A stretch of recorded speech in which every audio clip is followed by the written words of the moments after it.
A very good morning to all my dear students. Today we are going to discuss about a new topic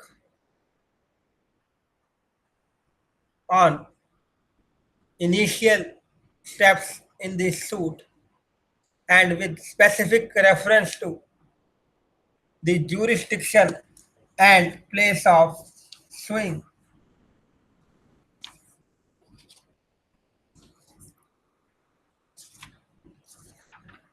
As you all are aware that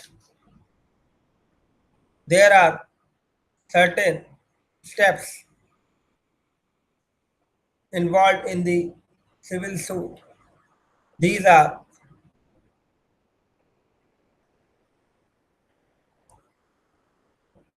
cause of action. What do you mean by cause of action?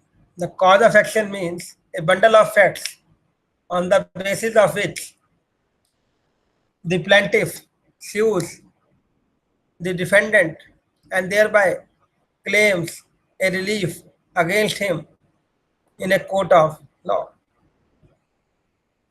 This cause of action needs to be mentioned in a document, and that document is known as plaint, meaning thereby it is a pleading of a plaintiff.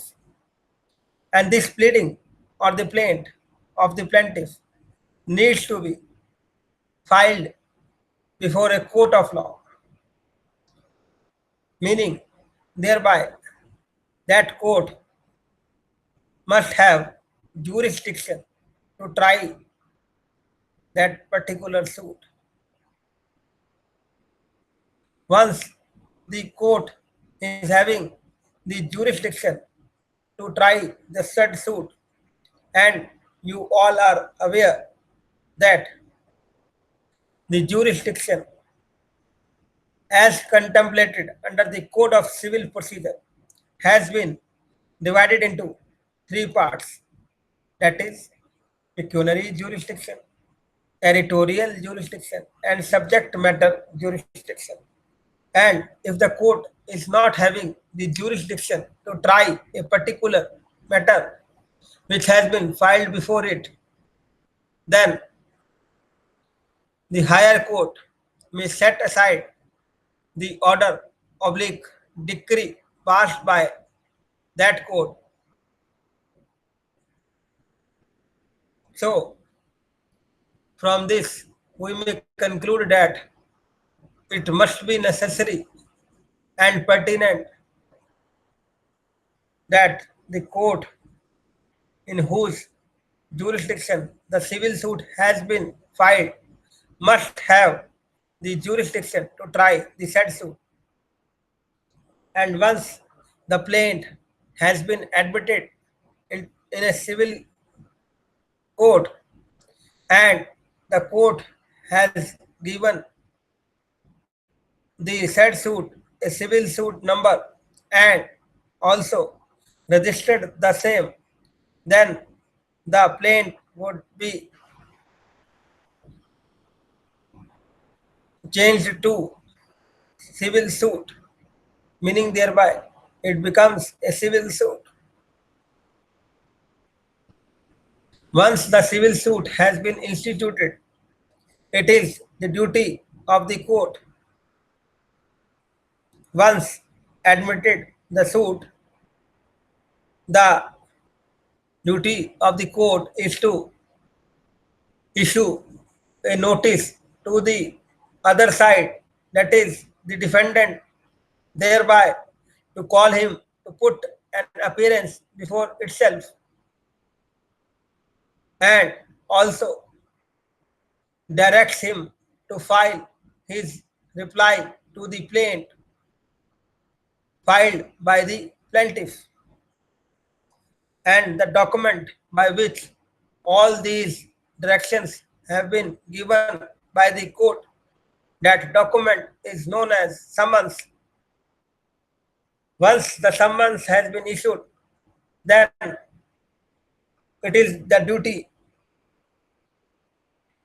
of the defendant to put his reply before the court of law, and that reply is known as written statement. As you all are aware that WS needs to be filed within a period of 30 days, and this time period can also be extended up to 90 days as contemplated under Order 8 Rule 1 CPC. And in case the WS has not been filed within the stipulated period as aforementioned, then the defendant has two remedies with him, and one of the remedies available to him is that to file an application under section 148 CPC, thereby to file an application for extension of time in filing the WS. And furthermore, in case the time extended under section 148 has also been over, then in that particular circumstance, he may resort to and thereby makes an application under section 5 of Limitation Act 1963, thereby to get the relief for condonation of delay in filing the said WS or the written statement. Once the written statement has been taken on record by the court of law, then at the request of the plaintiff, the court may give him an opportunity to file the reply to the WS filed by the defendant, and that reply is known as replication. And once the replication has been taken on record, the pleadings to the said case has come to an end, and thereafter the court may, after going through the said documents, trace out the disputed question of fact or law between the parties, and thereby frames an issue in the said case. And after framing of the issues in the said case, the matter would be fixed for plaintiff evidence, wherein the plaintiff may examine his own witness, and that stage is known as examination in chief.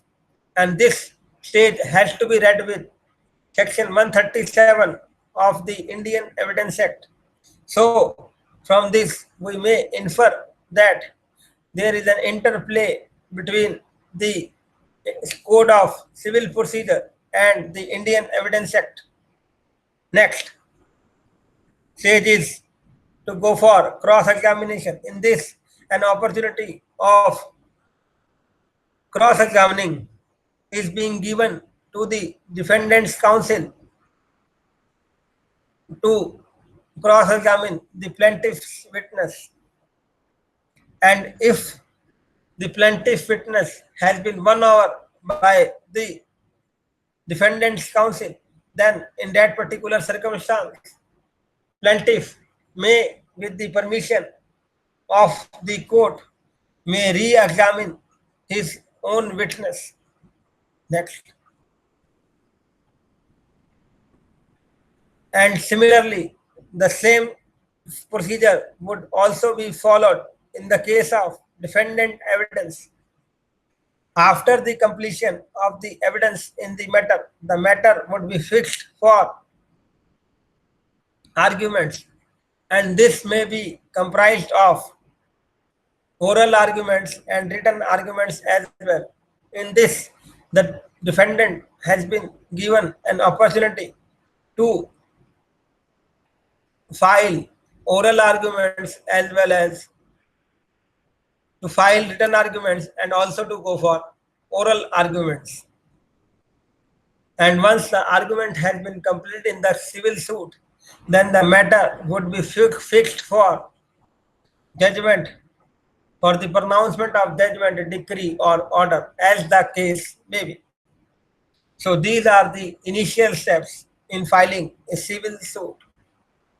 This is how the civil suit would proceed in a court of law. Now I would like to go further. As you all are aware, suits are of different types. They may either relate to movable or immovable property, or they may be based on contract or tort. As such, the jurisdiction may be restricted by way of variety of circumstances, and the first thing which is to be determined is the place of suing. Place of suing means where does the case needs to be filed. Section 50, 15 to 20 CPC lays down or regulate the forum for institution of suit. Section 15 CPC directs the plaintiff to file a civil suit in the court of lowest grade. Section 16 to 18 deals with the suits relating to immovable property. Section 19 applies to suits for compensation for wrong to person or to immovable property. Section 20 CPC is a residuary provision and covers all cases not dealt with by Section 15 to 19 CPC. Section 21 CPC provides that defect as to territorial or pecuniary jurisdiction may be waived. And in the last, Section 21A CPC bars a substantive suit for setting aside a decree passed by the court on the ground of want of territorial jurisdiction. Next, the object behind Section 15 of the CPC are twofold, and these are higher courts shall not be overburdened, and second is to afford convenience to the parties and witnesses who may be examined in such suit. What is the mode of valuation or the test?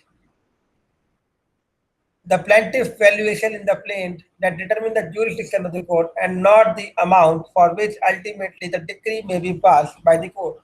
So from this we may infer that the court may go with the valuation mentioned in the plaint itself. But if after looking into the averments and court found that he has undervalued his civil suit, then in that particular circumstance, the court is not bound by its decision, meaning thereby he is not bound to follow the plaintiff in this case and directs him to file the requisite court fees within a time bound or within the time given by the court in this regard. The relevant case with regard to the jurisdiction is that of Kiran Singh versus Chaman Paswan, EIR 1954 Supreme Court, wherein the court has held that while affirming the decision of the High Court, Supreme Court held that the decree passed by the decree district court was not a nullity and that a mere change of forum cannot be said to have caused prejudice to the appellant. So this from this we can infer that if there are two forums and if he has chosen one forum, then if chosen of the forum by the plaintiff causes prejudice to the, then in that case the other party cannot challenge, and if challenged the said decision in the higher court, then it will not be tantamount to nullity. Next point, what are the powers of the court regarding the valuation? Generally, the court will accept the valuation of the plaintiff in the plaint and proceed to decide the suits on merit on that basis. But the court is not bound by the averment of the plaintiff with respect to the valuation in case if it is found insufficient, the court may direct him to file the requisite court fees in this regard. Next, what are the initial steps? Next point is section 16 to 18 talks about five kinds of suits with regard to immovable property. These are recovery of immovable property, partition of immovable property, foreclosure of immovable property, and determination of any other right or interest in immovable property, and also torts related to immovable property. What is the law point? Where does the jurisdiction lie? A aforesaid suit must be filed within the local limits of whose jurisdiction the property is situated. Furthermore, Section 17 talks about where the immovable property is in the jurisdiction of two different courts. Then the law point is that in any of the court jurisdiction where any portion of the property is situated, provided that the suit is within the pecuniary jurisdiction of the court. Next, Section 18 contemplates the situation where there is uncertainty about the property is situated. Law point is that one of these court, if it is satisfied that there is such uncertainty, may, after recording a statement to that effect, to entertain and dispose of the suit, meaning thereby, after recording the said fact, the court may entertain, any court may entertain the said suit in case of uncertainty about the property situated in two different courts. What about the jurisdiction in case of movable property? This has been dealt under Section 19 CPC and it is based upon a maxim mobilia sequenter persona, meaning thereby movables follow the person. A suit for wrong to movable property may be brought at the option of the plaintiff either at the place where the wrong is committed or where the defendant resides, carries on business, or personally works for gain. So, in case of the movable property, either of these three jurisdictions, the case would may be filed anywhere. Next, other suits. Section 20 CPC lays down the rule that justice might be brought as near as possible to every man's hearthstone and that the defendant should not be put to the trouble and expense of traveling long distances in order to defend himself in cases which may be he in which in cases in which he may be involved. Next. So this is all about today's lecture. And before parting with the today's lecture, I would like to apprise you about the new topic which I am going to take in my next lecture. In my next lecture, I would like to comment upon the selection of the forum and secondly, objections as to jurisdiction, that is section 21 CPC and bar of suit, section 21A CPC. So these are the relevant provisions which needs to be discussed regarding the jurisdiction and place of suing. Hope you have learnt a lot from today's lecture. Thanks. Thank you very much. We'll meet you soon.